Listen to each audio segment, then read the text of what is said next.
घंटी बजाओ में अब जरा बात बेरोजगारी पर सरकार के या सरकारों के दोहरे चरित्र की कर लें। जब तक सत्ता में रहते हैं तब तक बेरोजगारों के बारे में कोई नहीं सोचता और जैसे ही चुनाव आते हैं तो नौकरियों के झूठे वादे शुरू हो जाते हैं। मध्य प्रदेश की शिवराज सरकार पर अब यही आरोप लग रहा है। राज्य में लाखों खाली पद पड़े हुए हैं, लेकिन सरकार ने अब तक भर्तियां नहीं की है और अब चुनाव से पहले नई नौकरियां देने का दावा शुरू हो गया है।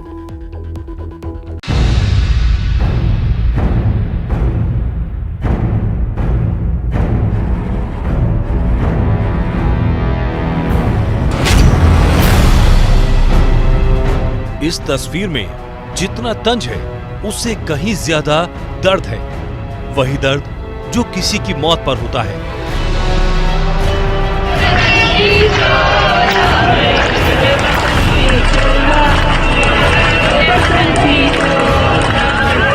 क्योंकि यहाँ जितने भी लोग हैं उनके सपनों को मार दिया गया है, अरमानों का गला घोट दिया गया है, एक अदद नौकरी की उम्मीद को खत्म कर दिया गया है। इसीलिए इन्होंने एक पेपर पर मध्य प्रदेश की भर्तियां लिखी, उसका प्रिंट निकाला, फ्रेम करवाया और फूल माला चढ़ा दी। ये जो मध्य प्रदेश की जो भर्ती प्रक्रिया है, समस्त भर्ती प्रक्रिया जिसमें व्यापम पीएससी से लेकर वर्ग 1, 2, 3 सारी भर्ती प्रक्रिया वो सर एक अर्थी के रूप में हो गई और हम भी एक अर्थी के ही है। हम जीते जागते एक मृत है। सरकार ने हमें ये बना दिया है। सर, मध्य प्रदेश की शिवराज सरकार पर इतना गंभीर आरोप लगाने वाले ये सारे वो युवक युवतियां हैं जो किसी न किसी भर्ती परीक्षा पास कर चुके हैं, फिर भी बेरोजगार हैं, क्योंकि सरकार ने भर्तियों को लटका रखा है। हम पिछले 5 वर्षों से जो है गवर्नमेंट जॉब्स के लिए तैयारी कर रहे हैं, लेकिन अभी तक जो है हमें कोई भर्ती नहीं मिली है। मैं खुद पिछले 4 वर्षों से एमपीपीएससी की तैयारी कर रही हूँ। 2019 का मैंने मेंस दिया, मैं मेंस में पास हुई हूँ, इंटरव्यू तक पहुँची हूँ, लेकिन उसकी भी अभी तक कोई जो है स्थिति क्लियर नहीं हो पाई है।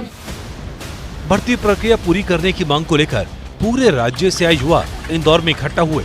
यहाँ पिछले कई दिनों से इनका प्रदर्शन चल रहा है।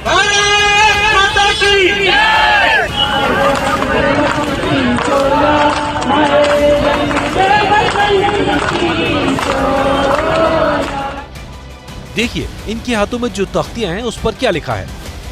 परीक्षा देकर रिजल्ट का वर्षों से इंतजार है, बधाई हो, ये मामा जी का चमत्कार है। मामा से यही गुहार है कि जो भी भर्तियां देने का उन्होंने आश्वासन किया है वो बस आश्वासन न रहने दे, जल्द से जल्द जो है वो भर्तियां पूरी की जाए। और बहुत शर्म के साथ कहना पड़ रहा है कि वो मामा मामा कहते हैं, लेकिन उन्होंने अपने भांजे भांजियों की स्थिति इतनी दयनीय कर दी है कि वो मतलब न पढ़ पा रहे हैं सही से, न है तो लोगों का सामना कर पा रहे हैं। नेशनल एजुकेटेड यूथ यूनियन के बैनर तले चल रहे इस सत्याग्रह में शामिल होने आई डॉक्टर आकांक्षा जैन से मिलिए। वो अपने 5 साल के बच्चे के साथ यहाँ आई। उनका कहना है परीक्षा पास किए सालों बीत चुके हैं पर सरकार नियुक्ति देने को तैयार नहीं।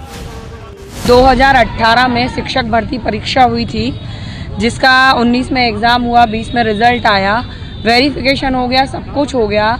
इन्होंने पोस्टिंग 22,000 कुछ पोस्ट निकाली थी और 62,000 पोस्ट का शिवराज सिंह जी ने ट्वीट करके बोला था कि हम लोगों को नियुक्तियां दी जाएंगी, जिसमें से सिर्फ 18,000 को नियुक्ति पत्र दिए गए हैं, बाकी सब इंतजार कर रहे हैं।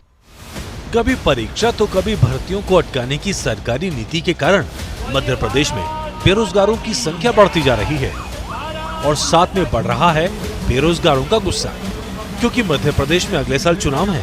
इसीलिए शिवराज सरकार ने इस गुस्से को शांत करने के लिए चुनाव से पहले 1 लाख नौकरियां देने का दाव चला है। 2013 में जब चुनाव हुए थे उसके पहले ही बहुत सारी वैकेंसी, जिसमें एमपीएसआई, एमपी पटवारी, कांस्टेबल, ये सारी वैकेंसी निकली। इन वैकेंसियों को उन्होंने एक चुनावी मुद्दा बना दिया। चुनाव आएंगे उसके पहले ये एक वैकेंसी देंगे 500,000 पद की, उस वैकेंसी को हम छात्रों को भर देंगे लाइब्रेरी और कोचिंगों में। ये चुनाव अपने जीतते हैं, सरकार बनाते हैं और वापस से हमें 5 साल के लिए छोड़ देते हैं। और पिताजी कैसे हमें पैसे भेजते हैं हम जानते हैं ये सारी चीजें, पर सरकार नहीं समझ रही। माननीय मुख्यमंत्री जी हैं जो पिछले 3 साल से लगातार कह रहे हैं कि 1 लाख पदों पे भर्ती होंगी, लेकिन 1 लाख पदों पे क्या अभी तक मात्र अभी एक न्यूज़पेपर में आया था कि 5 से 10,000 पदों पे ही भर्ती हुई है और चुनाव का समय आने वाला है तो ये घोषणाएं हो रही हैं। ये सवाल इसलिए भी अहम है क्योंकि पहले भी सरकार ऐसा ही करती रही है। और हकीकत यह है, मध्य प्रदेश में फिलहाल 30 लाख से ज्यादा बेरोजगार हैं, जबकि राज्य के अलग अलग विभागों में 3 लाख से ज्यादा पद खाली पड़े हैं। इनमें से स्टेट कैडर के 1,01,958 पद हैं और जिला और संभाग के 2 लाख से ज्यादा पद खाली हैं। सिर्फ स्कूल शिक्षा विभाग में ही 45,767 पद खाली पड़े हैं, तो स्वास्थ्य विभाग में 14,313 पद खाली पड़े हैं। मेरे से एक ने बोला कि सरकार के पास इतना पैसा नहीं है कि भर्ती प्रक्रिया आगे बढ़ाए। विधायक खरीदने के पैसे हैं सरकार के पास, हर जगह सरकार गिरा देंगे, उसके पैसा है। हमें आप सरकार बनाओ, 50 साल के लिए बनाओ, में मतलब नहीं, लेकिन जो हमारी मांगे, मूलभूत मांगे, हम क्या मांग रहे हैं आपसे। बेरोजगारों के इस गुस्से को विपक्ष भी हवा दे रहा है।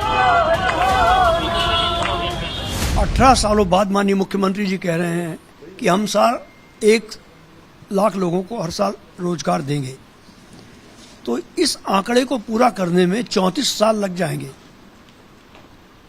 तो इस तरह का भ्रम सरकार क्यों फैला रही है?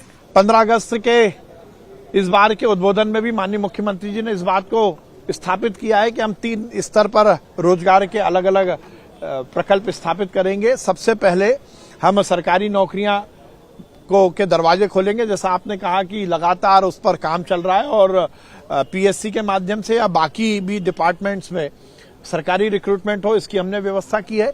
इन्वेस्टमेंट लाकर, बड़ा निवेश लाकर हम लोगों को प्रत्यक्ष और अप्रत्यक्ष दोनों तरह का रोजगार उपलब्ध कराएंगे। वहीं मुख्यमंत्री का कहना है कि सरकार अब कौशल विकास पर जोर दे रही है और इसके जरिए 75,000 युवाओं को आर्थिक मदद भी दी गई है। एक तरफ रोजगार देने के सरकार के वायदे और दावे हैं, तो दूसरी तरफ बेरोजगारी के बढ़ते आंकड़े, और इस सबके बीच में जगह जगह रोजगार की मांग को लेकर होने वाले आंदोलन बता रहे हैं कि आने वाले दिन मध्य प्रदेश सरकार के लिए बड़ी चुनौती वाले होंगे, क्योंकि पिछले कुछ सालों में बेरोजगारी कम करने के लिए सरकार की तरफ से कोई ठोस प्रयास नहीं हुए हैं। Brajesh Rajput, ABP news, Bhopal. जैसे ही घड़ी का काटा दोपहर 2:30 पे आए, बबीता जी का दिल सास बहू साजिश के लिए मचल जाए। और ये है इनकी बहू, पूरे दिन ऑफिस की टेंशन हो जाए गॉन जब ये करें अपना फेवरेट शो फ्री टाइम पे ऑन। इनकी तरह आप भी देखिए अपना फेवरेट शो अपने टाइम पर और डाउनलोड कीजिए एबीपी लाइव ऐप अपने स्मार्ट टीवी पर।